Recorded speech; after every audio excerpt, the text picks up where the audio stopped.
Jadi booster ini merupakan salah satu upaya kita untuk melindungi masyarakat agar tidak terlalu berat sakitnya apabila terkena subvarian baru ini ya. Nah, tentu saja upaya ini harus didukung oleh kita semua. Dan beberapa upaya atau peningkatan pengetatan ini dilakukan dengan salah satunya adalah dengan persyaratan perjalanan ya. Nah, kenapa ini diambil? Karena ingin kita melindungi seluruh masyarakat yang menggunakan fasilitas publik itu terlindungi juga. Gitu. Nah, untuk kesiapannya, insya Allah sesuai dengan instruksi Bapak Presiden, seluruh yang terkait itu mempersiapkan diri dan memberikan dukungan dan kontribusi dalam pelaksanaan ini. Nah, untuk vaksin, insya Allah sudah disiapkan dan dengan cukup. Kemudian sudah menggerakkan seluruh berbagai pihak yang terkait, ya TNI, Polri, swasta, kemudian perguruan tinggi, media dan seterusnya. Nah, tentu saja upaya ini akan diberlakukan khususnya untuk perjalanan ini tanggal 17 sudah mulai diberlakukan. Baik, Pak Syahril untuk tingkat vaksinasi di tanah air seperti apa Pak? Karena kan kalau kita lihat vaksinasi booster hingga saat ini kurang dari 50%. Sebetulnya bagaimana upaya pemerintah begitu ya Pak untuk mempercepat vaksinasi di tanah air saat ini? Ya, khusus untuk booster kita sudah mencapai sekitar Pak syarat Syahril? dari WHO. Ya. Ya.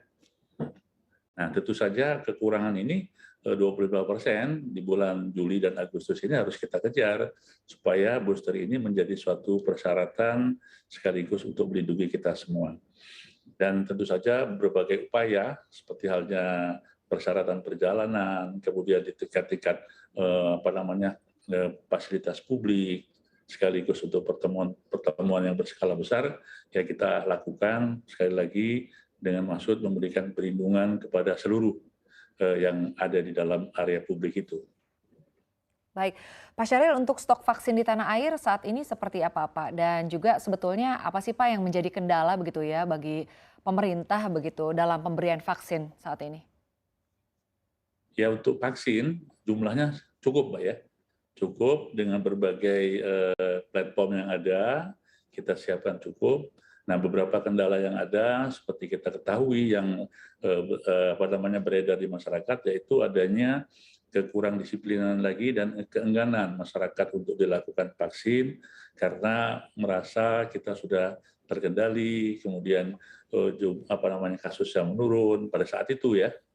Tetapi saat ini itu kita harus waspada betul karena adanya kenaikan kasus terutama di 5 provinsi, kemudian adanya subvarian baru yaitu BA4, BA5 yang tentu saja kita tidak boleh terlena lagi atau kita lalai karena protokol kesehatan dan vaksin ini menjadi satu kesatuan untuk melindungi kita bersama gitu, Pak.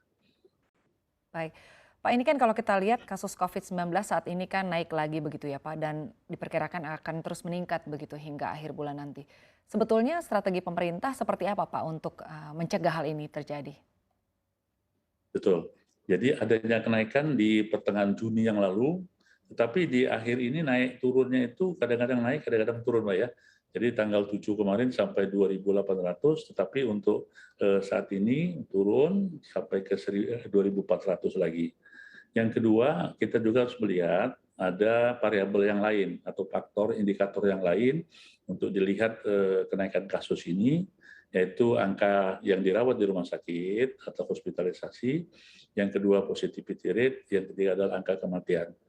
Nah, untuk ketiga angka ini masih terkendali, Pak ya. Tetapi bagaimanapun, dengan kenaikan kasus ini, dengan positivity rate yang juga mulai menaik, maka kita harus betul-betul waspada dan kemudian kesiapan kita tadi ya, kita meningkatkan kembali pengetatan protokol terutama pakai masker. Bapak Presiden sudah menyampaikan, ayo kita memakai masker lagi baik di dalam maupun di luar ruangan.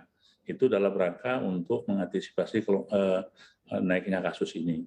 Yang kedua, bagaimana kita meningkatkan vaksinasi ini. Jadi dua hal ini yang menjadi prioritas kita bersama, yaitu pengetatan protokol, yang kedua adalah bagaimana meningkatkan cakupan vaksinasi, baik 1, 2 maupun yang booster. Baik. Pak Syahril, ini kan 99% warga Indonesia disebut sudah punya antibodi begitu ya Pak, dan akan kebal terhadap COVID-19. Sebetulnya apakah ini berarti Indonesia sudah mencapai herd immunity atau justru bisa terancam gelombang COVID-19 varian baru Pak? Itu pada saat itu ya, jadi sero survei kita mengatakan memang 99% kita mencapai itu dari penelitian itu. Cuma dengan seiringnya waktu, maka kekuatan atau daya memori antibodi yang dibentuk oleh vaksin itu menurun ya setelah 3 sampai 6 bulan, sehingga kita memerlukan dosis booster untuk itu.